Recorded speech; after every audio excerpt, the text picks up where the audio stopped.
اللہ الرحمن الرحیم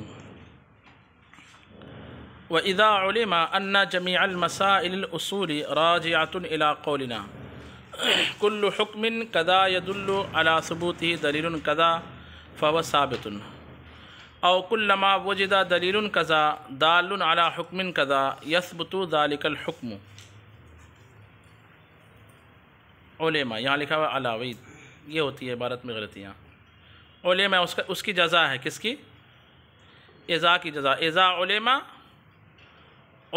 انہو یبحث، اور یہاں لکھا ہوا علا انہو علماء انہو یبحث فی ھذا العلم عن الادلۃ الشرعیۃ للاحکام، عن الادلۃ الشرعیۃ للاحکام لاحکام الکلیتین،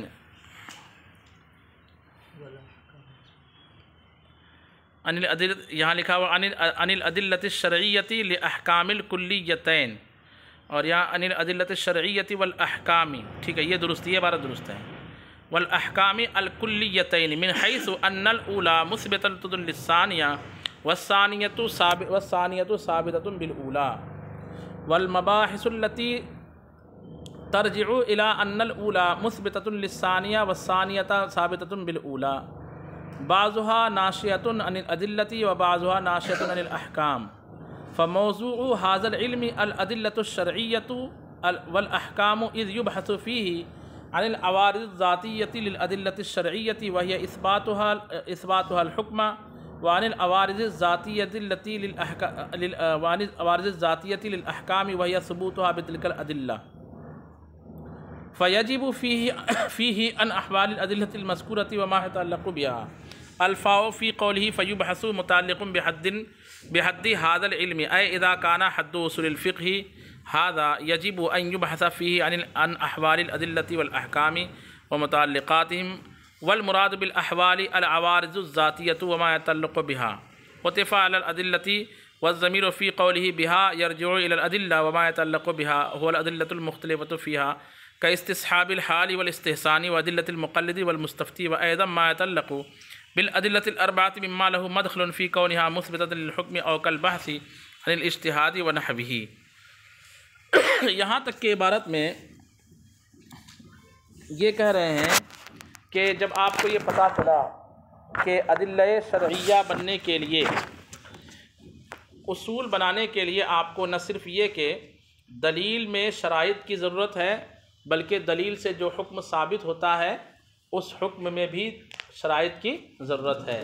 یہ وہ حکم، کون سا حکم کس طرح کی دلیل سے ثابت ہوگا، کس طرح کے حکم کے ثبوت کے لیے کس پائے کی دلیل کی ضرورت ہے، پھر ساتھ ہی ساتھ جو ہے محکوم بھی، اس کے انواع و اقسام کی بھی تفصیل آپ کو چاہیے، اور محکوم علیہ یعنی کون سا فعل ہے، وہ اس فعل کا تعلق کس چیز سے ہے یہ بھی جاننا ضروری ہے، اور کس پر وہ حکم آپ لاد رہے ہیں، ٹھیک ہے، نافذ کر رہے ہیں محکوم علیہ، اس کے تعلق سے بھی جاننا کیا ہے، ضروری ہے۔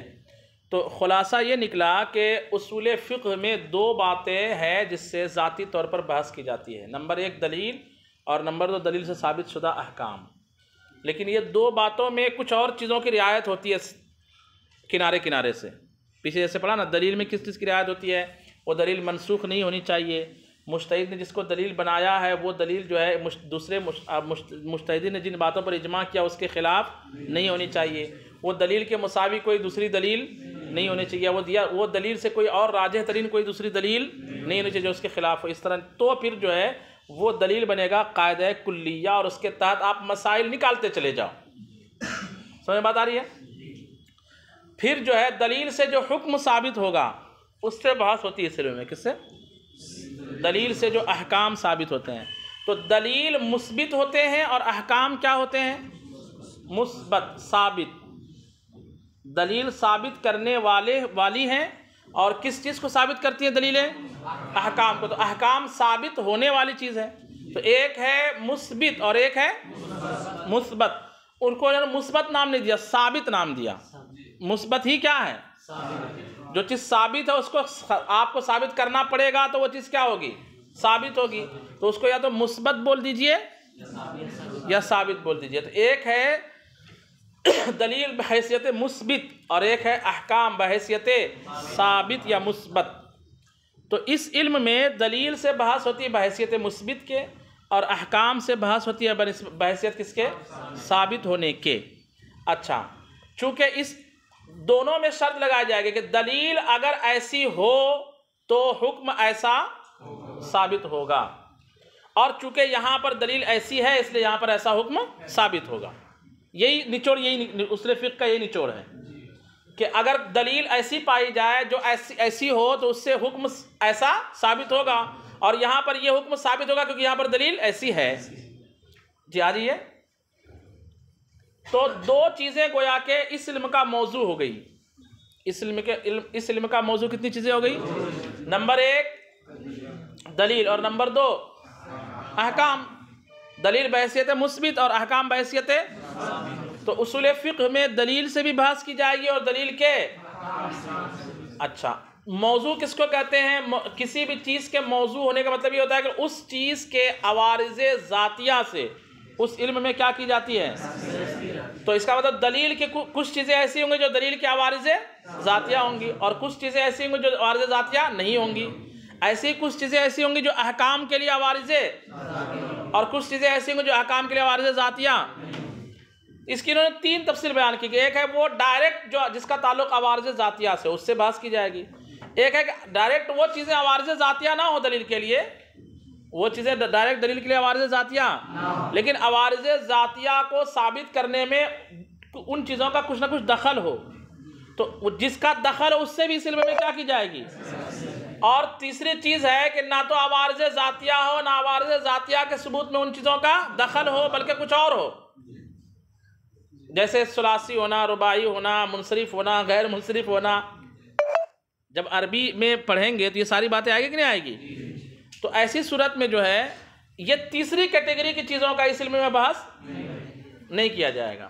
وہ 2 چیزوں کی بحث ہوگی، عوارض ذاتیہ جو بالذات ہو، یا عوارض ذاتیہ کے ثبوت اس بات وغیرہ میں جس کا کیا ہو، کچھ نہ کچھ دخل ہو۔ سیم یہی معاملہ ہوگا احکام میں، کہ احکام کے لیے کچھ چیزیں ہوں گی جو عوارض، اور کچھ چیزیں ہوں گی جو عوارض ذاتیہ نہیں ہوں گی لیکن عوارض ذاتیہ میں اس کا کچھ نہ کچھ، اور کچھ چیزیں ہوں گی نہ عوارض ذاتیہ ہوں گی، نہ عوارض ذاتیہ میں کوئی دخل، بلکہ الگ سے کچھ چیزیں ہوں گی، اس سے اس میں بحث نہیں ہوگی۔ ترجمہ دیکھیے، فَإِذَا عُلِمَ أَنَّ جَمِيعَ مسائل الأصول راجعۃ إلی قولنا، تو جب جان لیا گیا کہ اصول فقہ کے تمام مسائل رجوع کرتے ہیں ہمارے اس قول کی طرف، یعنی جتنے اصول فقہ ہوں گے نا وہ یہی قیاس، اسی قیاس کی صورت میں ہوں گے۔ کیا؟ کل حکم قضا یدل علی ثبوتہ دلیل قضا فہو ثابت، ہر حکم جو ایسا ہو اور اس کے ثبوت پر ایسی دلیل دلالت کر رہی ہو تو وہ چیز کیا ہے؟ جیسے ہم یوں کہیں کہ ہر وہ معمور جو نص قطعی سے ثابت ہو وہ فرض ہے، وہ کیا ہے؟ تو نماز وہ معمور ہے جس کا ثبوت نص قطعی سے، اس لیے وہ کیا ہے؟ اس طرح خلاصہ سب میں یہ ہوگا۔ یہ ہوا اقترانی میں، کس میں جائے گا یہ؟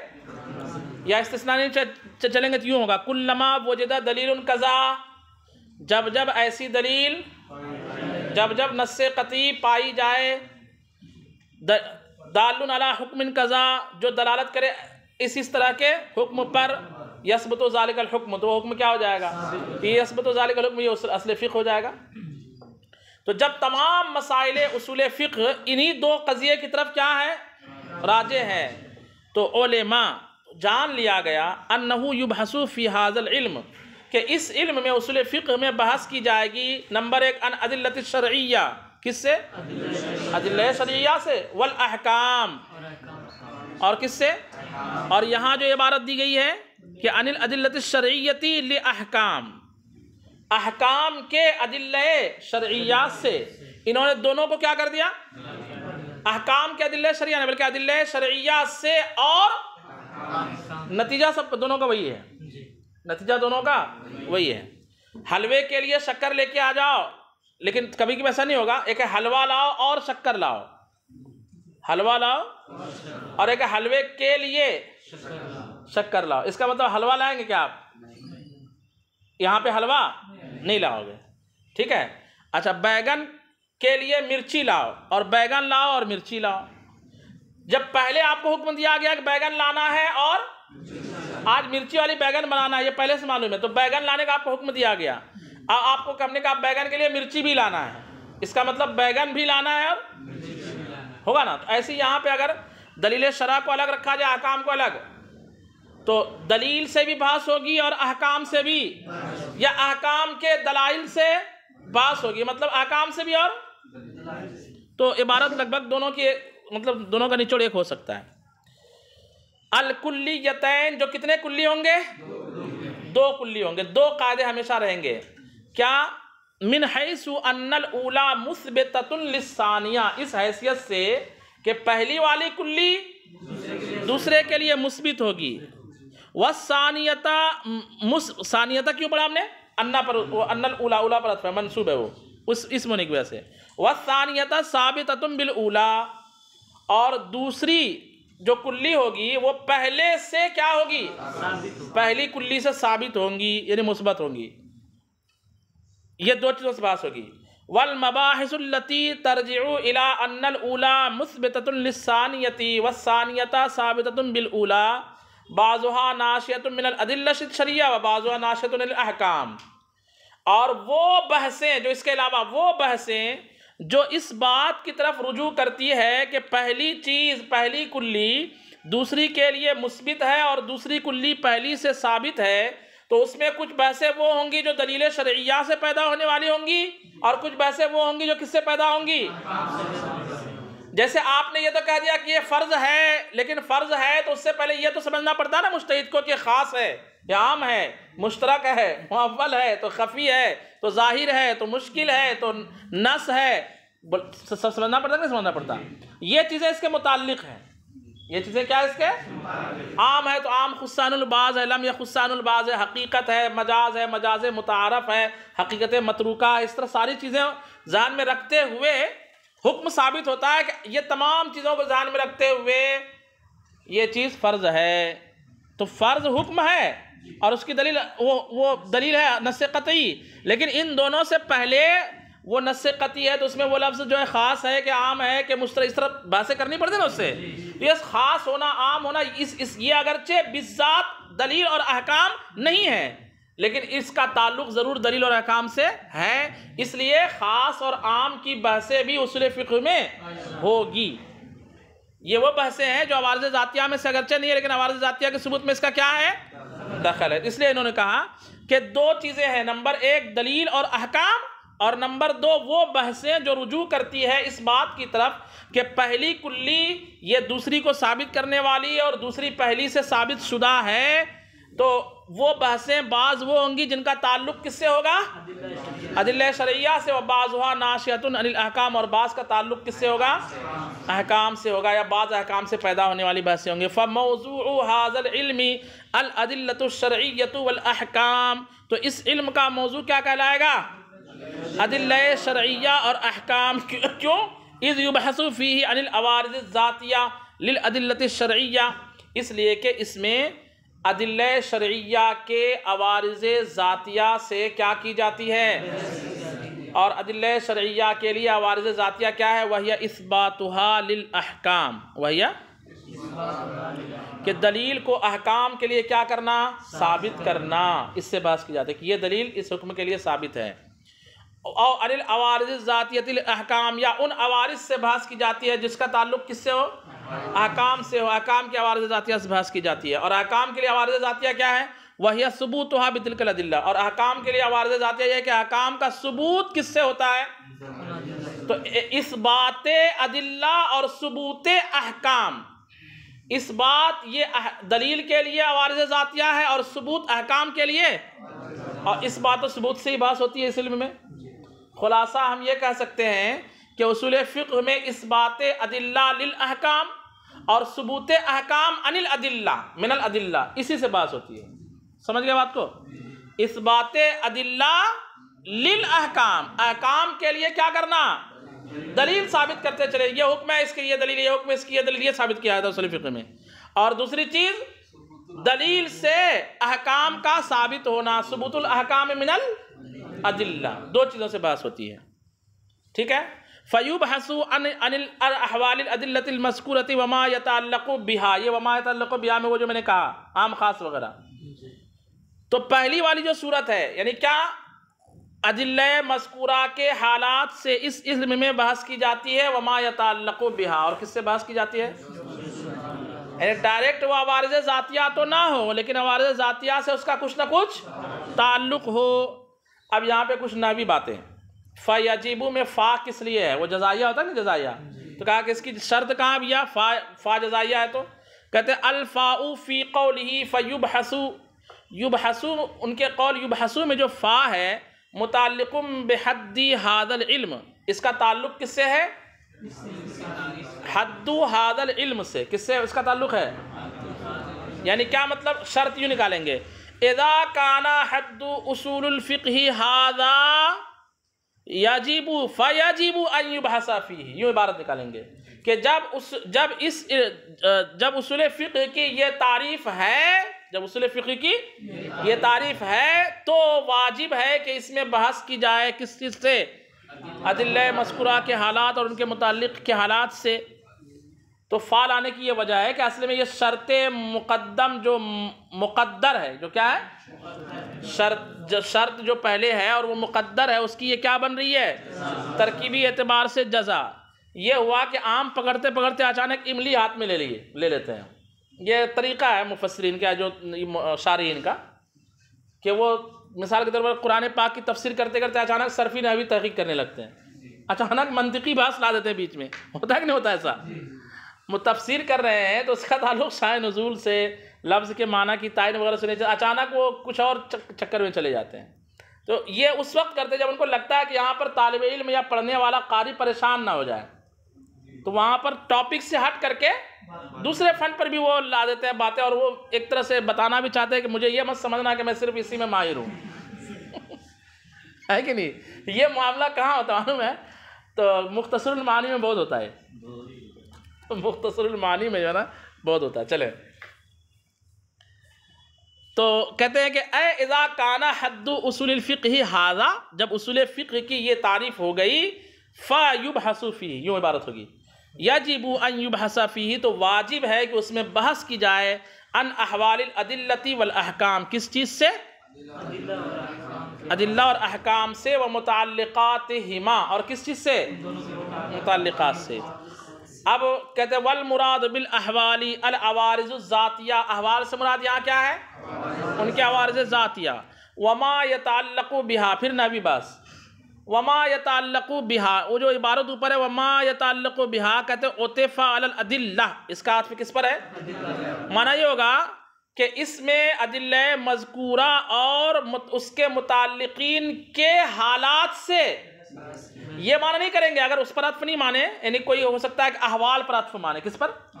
تو اب معنی کیا ہو جائے گا معلوم ہے؟ ادلہ مذکورہ کے حالات سے اور جو چیز ان سے متعلق ہے اس سے بحث کی جاتی ہے۔ تو کہا نہیں، یہ ترجمہ مت کیجیے آپ، بلکہ ترجمہ یہ کیجیے کہ ادلہ مذکورہ اور جو ان ادلہ مذکورہ کے متعلق ہے ان دونوں کے حالات سے، ان دونوں کے، یہ معنی کیجیے۔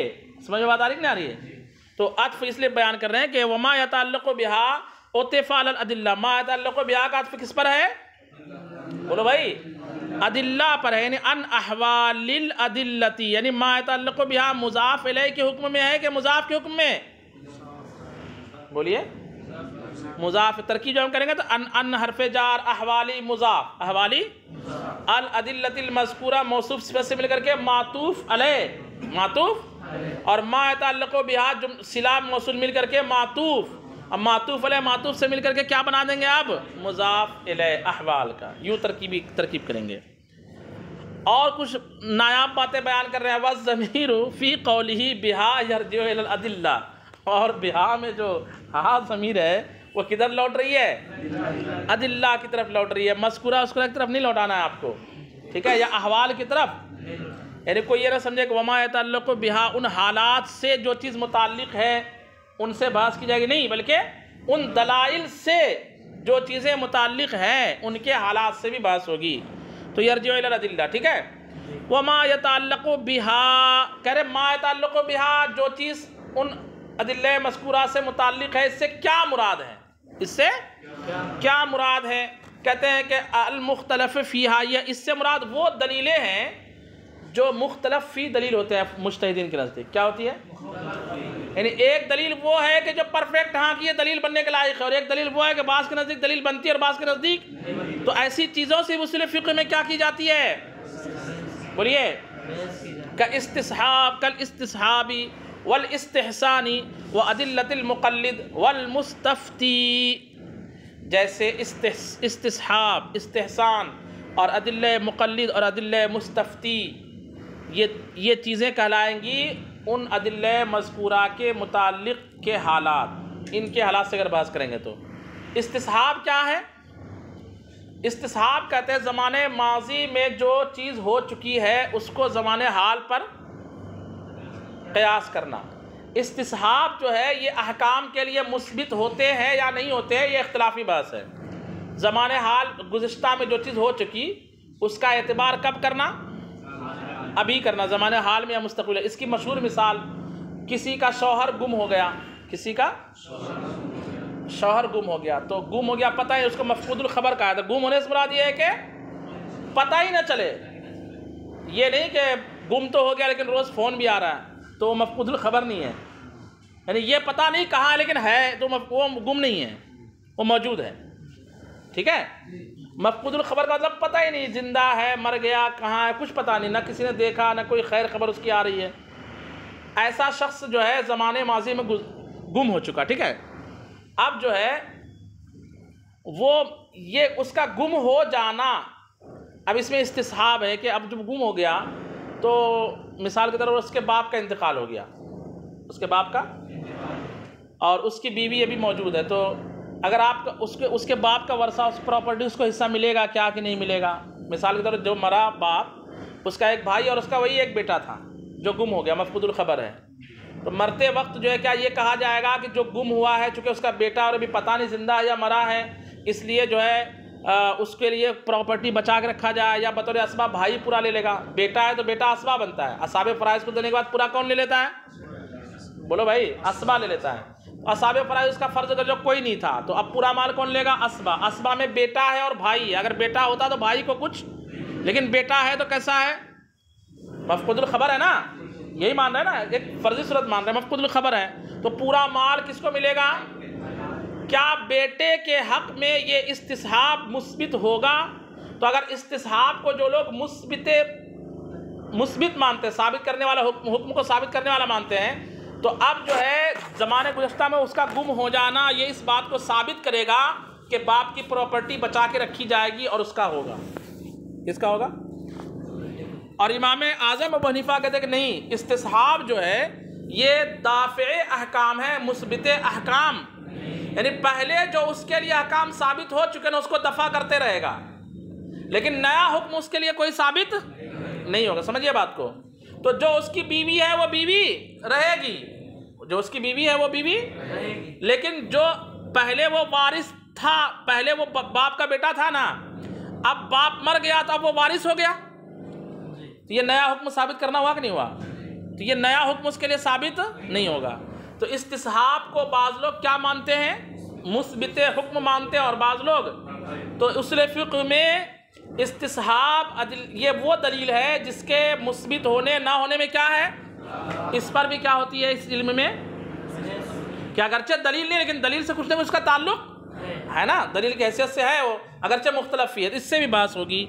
اچھا، اس کے بعد کیا دیا ہوا؟ استحسان، یعنی قیاس جلی کو چھوڑ کر کے اس کی جگہ کس پر عمل کرنا؟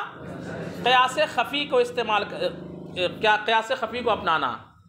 جیسے کہا جاتا ہے نا کہ حرام جانور جس کا گوشت حرام ہے اس کا جوٹھا بھی کیا ہے؟ بولو بھائی، حرام ہے، ناپاک ہے، حرام سے مراد۔ جیسے شیر ہے، وہ اگر پانی قلیل پانی میں منہ ڈال دے تو پورا پانی کیا ہو جاتا ہے؟ ناپاک ہو جاتا ہے۔ قلیل پانی سمجھ رہے ہیں نا؟ ہاں، 10 درجہ سے کم ہو، بہتا پانی نہ ہو، قلیل ہو، اس میں ڈال دے پورا ناپاک ہو جائے۔ جیسے ڈرم میں منہ ڈال دے تو پورا ڈرم کا پانی کیا ہو جائے گا؟ کیونکہ جس کا گوشت حرام نجیس ہے اس کا تھوک بھی کیا ہے؟ کیونکہ گوشت تھوک کس سے پیدا ہوتا ہے؟ گوشت سے ہی پیدا ہوتا ہے۔ بات سمجھ میں آ رہی ہے؟ لیکن چیل حرام ہے، لیکن چیل جو ہے چونچ منہ میں ڈال کر کے پی لے تو اس کے ناپاک ہونے کا حکم نہیں دیا جاتا۔ قیاس چاہتا ہے کہ ہونے کا حکم دیا جائے، قیاس کیا چاہتا ہے؟ ناپاک ہونے کا حکم دیا جائے، لیکن یہاں پہ ناپاک ہونے کا حکم کیوں؟ کیونکہ یہاں پہ قیاس خفی ہے، اور وہ یہ ہے کہ وہ چونچ سے پی رہا ہے نا. ایک تو پرندہ اس کو کتنا پکڑیں گے، کہیں بھی جا کے بیٹھ جائے گا، ٹاکا میں ٹنکی میں اوپر جو ہے، ایک تو اس کو پکڑ نہیں سکتے. دوسری بات یہ ہے کہ غور جب کیا تو پتہ چلا کہ اس کی چونچ تو ہڈی کی رہتی ہے، تو ہو سکتا ہے کہ وہ چونچ میں پانی لیتا اور اس کی زبان چونچ کے اندر آنے والے پانی میں لگتی ہو، زبان ڈائریکٹ پانی میں، وہ ہو سکتا ہے چونچ میں پانی لے اور اندر جو ہے وہ وہی پانی جائے، تو اس کی زبان ڈائریکٹ ہو سکتا ہے پانی سے ٹچ نہ ہو. یہ ہے قیاس خفی، اس کو استحسان کہا جاتا ہے. قیاس جلی کو چھوڑ کر کے کس پر عمل کرنا. تو بعض دفعہ چونکہ استحسان پر بھی عمل ہوتا ہے، استحسان پر بھی، اس لیے استحسان سے بھی وہ بھی دلیل بننے کے لائق ہے، اس لیے اس پر بھی ایسی مقلد کی دلیل مجتہد کا قول ہوتا ہے کہ نہیں ہوتا ہے، بعض کے نزدیک ہوتا ہے، بعض کے نزدیک نہیں ہوتا ہے. ٹھیک ہے، تو اس پر بھی بحث ہوگی. اسی طریقے سے مستفتی، جو بندہ سوال پوچھ کر کے اپنے لیے کوئی دلیل جان لیتا ہے، جیسے کہا کہ اس کی دلیل بتا دیجئے، تو مجتہد نے اس کی دلیل، تو وہ جو دلیل اس نے جانا تو وہ اس کے لیے دلیل ہوگی کہ نہیں ہوگی. اس پر جو اس لیے مستفتی کے ادلہ سے بھی اس کتاب میں کیا ہو سکتی ہے، بولیے، بحث ہو سکتی ہے. یہ دو چیزیں ہو گئی، دلیل اور دلیل سے متعلق دو چیزیں. اور تیسری چیز ہے وَأَيْضًا مَا يَتَعَلَّقُ بِالْأَدِلَّةِ الْأَرْبَعَةِ مِمَّا لَهُ مَدْخَلٌ فِي كَوْنِهَا مُثْبِتَةً لِلْحُكْمِ كَالْبَحْثِ عَنِ الِاجْتِهَادِ وَنَحْوِهِ. نیز دلیل سے متعلق وہ چیزیں بھی ہوں گی جن کا کچھ نہ کچھ دخل ہوگا اس بات میں کہ وہ دلیل حکم کو ثابت کرنے والی ہے، جیسے اجتہاد سے بحث کرنا. کس سے بحث کرنا؟ اجتہاد سے بھی اس علم میں بحث کی جائے گی. اجتہاد اگرچہ دلیل نہیں ہے، بحث اجتہاد دلیل نہیں ہے، لیکن اجتہاد سے کون سی چیز دلیل ہے، کون سی چیز دلیل نہیں بنے گی، اس سے کیا کی جاتی ہے. تو اس لیے ڈائریکٹ اجتہاد اگرچہ دلیل نہیں ہے، لیکن اجتہاد کے ذریعے یہ پہچانا جاتا ہے کہ یہ دلیل بننے کے لائق ہے یا نہیں ہے. تو اجتہاد سے بھی اس میں کیا کی جائے گی. تو اجتہاد دلیل نہیں ہے، لیکن اجتہاد سے دلیل پر بحث ہوتی ہے کہ اجتہاد کے ذریعے ہی جو ہے مجتہد کسی چیز کو دلیل بناتا ہے. تو اجتہاد سے بھی اس میں کیا ہوگی. تو اجتہاد وہ چیز ہوئی، بولیے، اجتہاد وہ چیز ہوئی جو دلیل سے کیا ہے متعلق، اور احکام سے متعلق ہوئی عام خاص وغیرہ کی چیزیں. اس کو انشاءاللہ کل پڑھتے ہیں. صلو علی